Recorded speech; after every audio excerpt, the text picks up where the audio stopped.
Hello everyone, today I'm going to show you how to make fermented vegetables. We are going to do sauerkraut, and some of it we're going to do plain, some of it we're going to add carrots and hot peppers and things like that. So first of all, you need to make you need to weigh your cabbage or your vegetables, and you need to weigh your salt. You're looking for about 2% of salt to your cabbage. So here I have 6 1/4 pounds of chopped cabbage, and here I have by weight 2 ounces of sea salt. Now this is what I'm using. You definitely want to use something that does not have additives to it. You don't want to use iodized salt, so you want to use something like kosher salt or that kind of thing. But this is Celtic sea salt. It's a non-GMO certified, whatever. But you just need plain salt, but do not get iodized salt if that's what you're used to using. So again, I have 2 ounces of salt by weight to 6 1/4 pounds of cabbage. Now, this is what you're going to do if you're using vegetables that are chopped. Okay, so here I have my carrots chopped. It's a different fermentation process if you're using like whole vegetables or like chunks of vegetables. This is for chopped vegetables.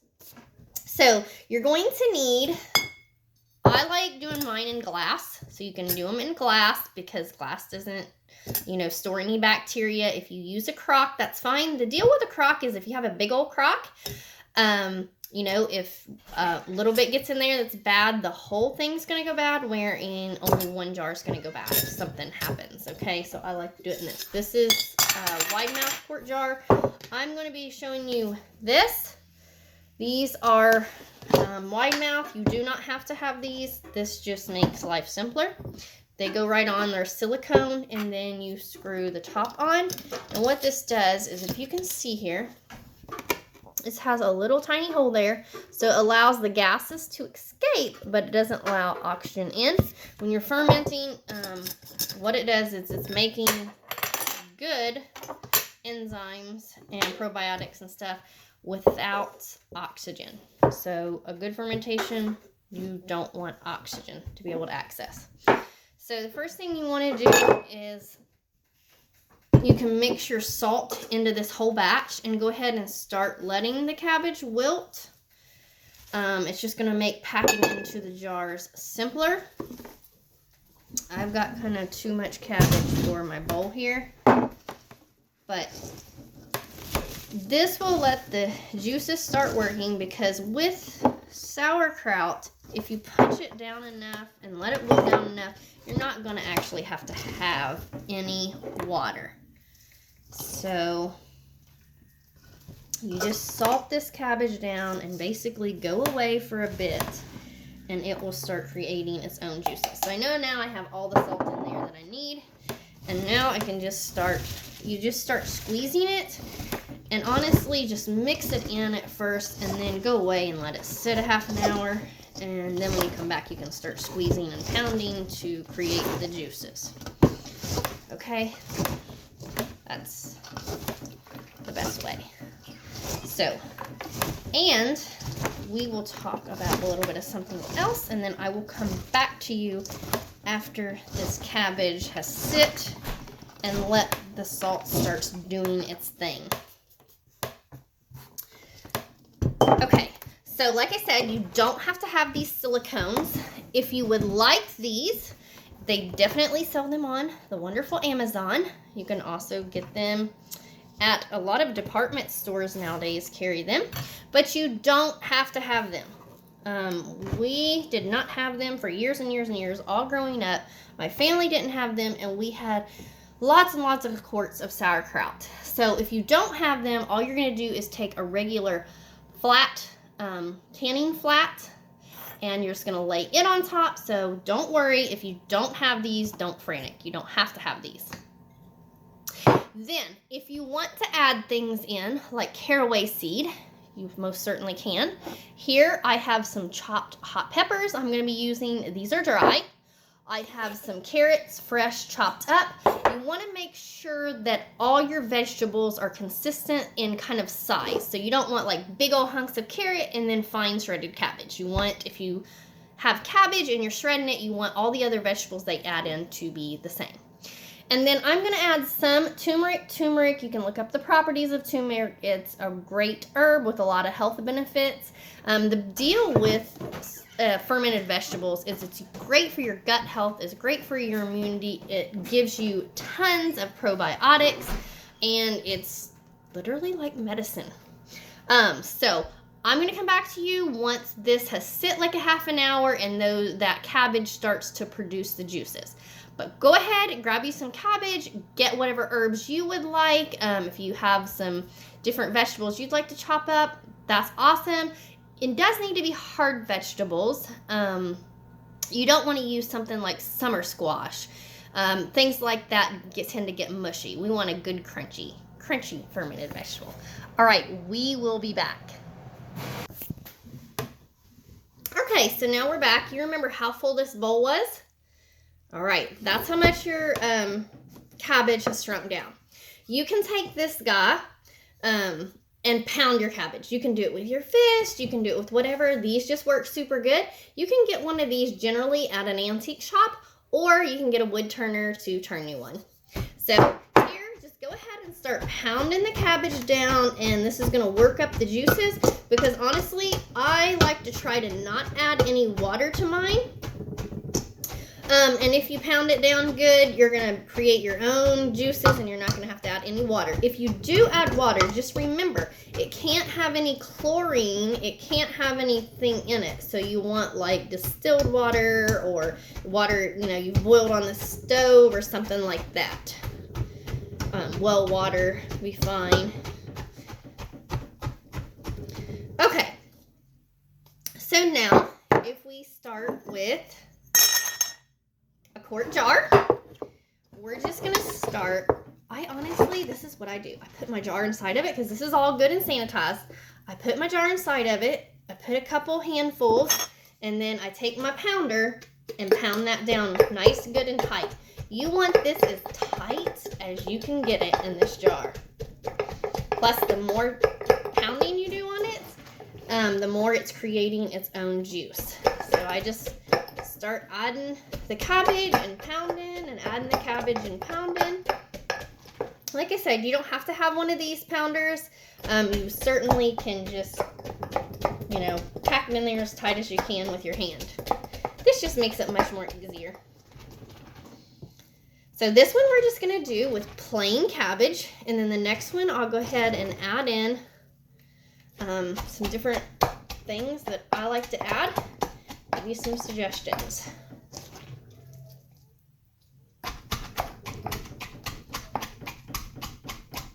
But the key here is nice and tight.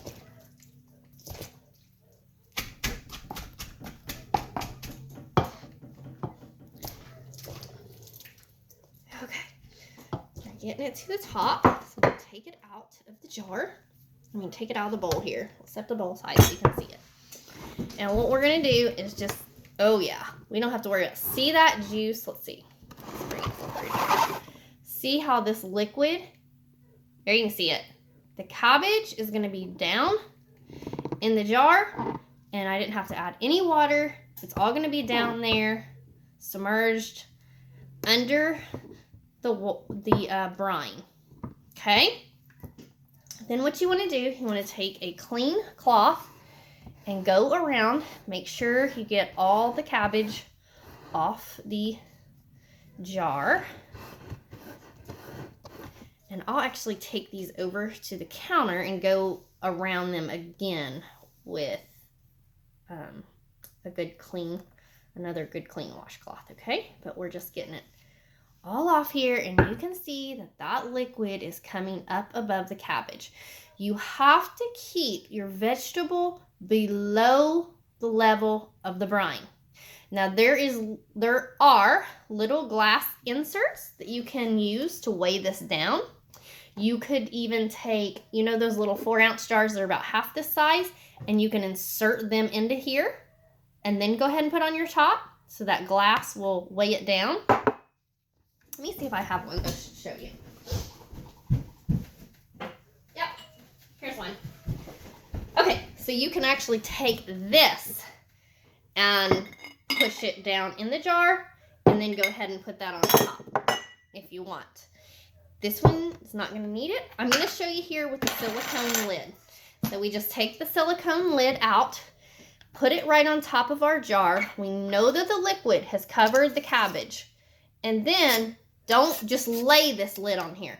Honestly, you don't even have to use the ring, but I just like to lay one on there.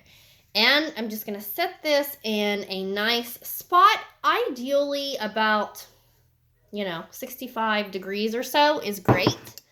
But your fermentation is going to take approximately 7 days. The hotter it is, the quicker it's going to be done. The finer chopped your vegetables are, the quicker it's going to be done. The more coarse, the more cold, the longer it's going to take. Once your vegetables have gotten, you can taste it each day. Once your vegetables have gotten to the point of sourness that you like, then it's time to go ahead and clean the jar really well. Go ahead and put your canning lid on it and tighten the ring. You can put it in the refrigerator. At this time, you want to cool it down. The colder it is, it stops that fermentation. So people put it in their cellar, people put it in the refrigerator, whatever. But then it's a raw living food. If you go ahead and process and can it, it kills all that probiotics and bacteria, the good bacteria that we've created. So we don't want to heat it. We want to keep it cool, and you want to eat it raw. Okay, I'm going to use this 1/2 gallon jar here now. And this time, I'm going to take the cabbage I have here. I'm going to add in a little of these peppers. This is going to be more like a kimchi, I guess. And I like dill seeds, so I'm going to add just a little dill seed, maybe 1.5 teaspoons, let's say. This is all preference. Remember, the flavor is going to get a lot stronger in the fermentation process. So go lighter rather than heavier. And then just for its good health benefits and the beautiful color, I'm going to add, that's between 1/2 and 1 full teaspoon. So I'm going to add that in there.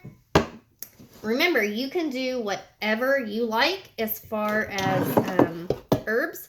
And then I'm just going to add in a little bit of carrots. Not a lot. Let's see. Maybe 1/2 cup. Because I added in a little more vegetables, I'm going to go ahead and sprinkle a little more salt on there. Here, we're just going to mix this up well. And then we're going to begin packing it in our jars just like we did before. Remember, every single day, actually twice a day, I check mine as it's on the counter, and I make sure that all vegetables are below the brine level.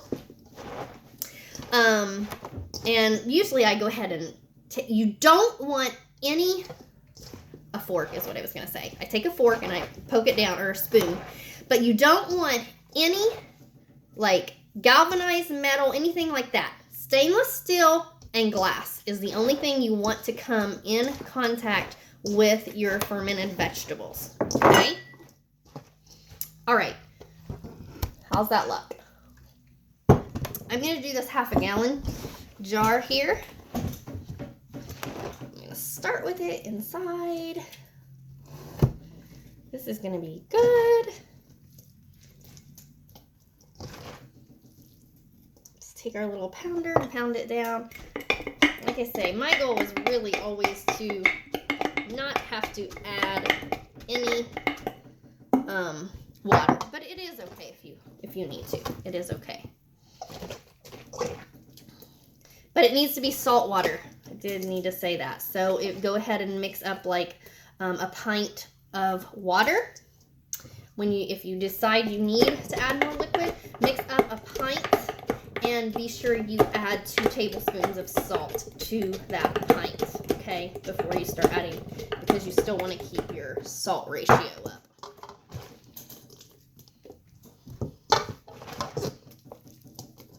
And I've already started another thing of cabbage over here. Wasn't that crazy? It goes down so much So like out of that cabbage, we're going to get a half a gallon and 1 quart out of that big bowl of cabbage. That was 6 1/4 pounds of cabbage.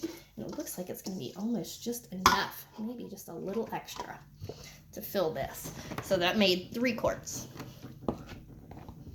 Yeah, see how that brine is coming up there?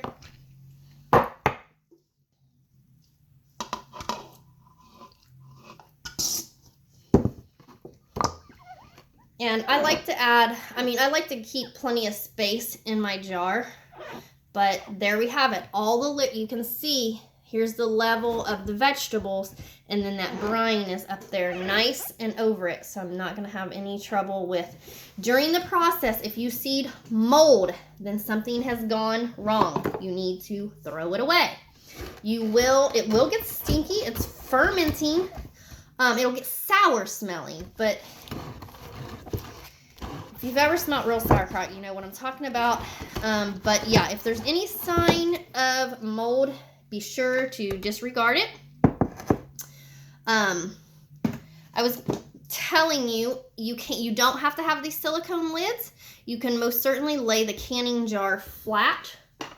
What I mean by the flat is not the ring, the lid, the flats. Where is it at? On top of here, but this just makes it so much more convenient, and it self-burps, and it keeps out the oxygen, because for a good fermentation, remember, you don't want oxygen. So I hope that was helpful for you in learning how to make fermented vegetables. Comment below and tell me if you're going to give it a try, and then if you do, tell me your results. I'm Rochelle. You all have a blessed day.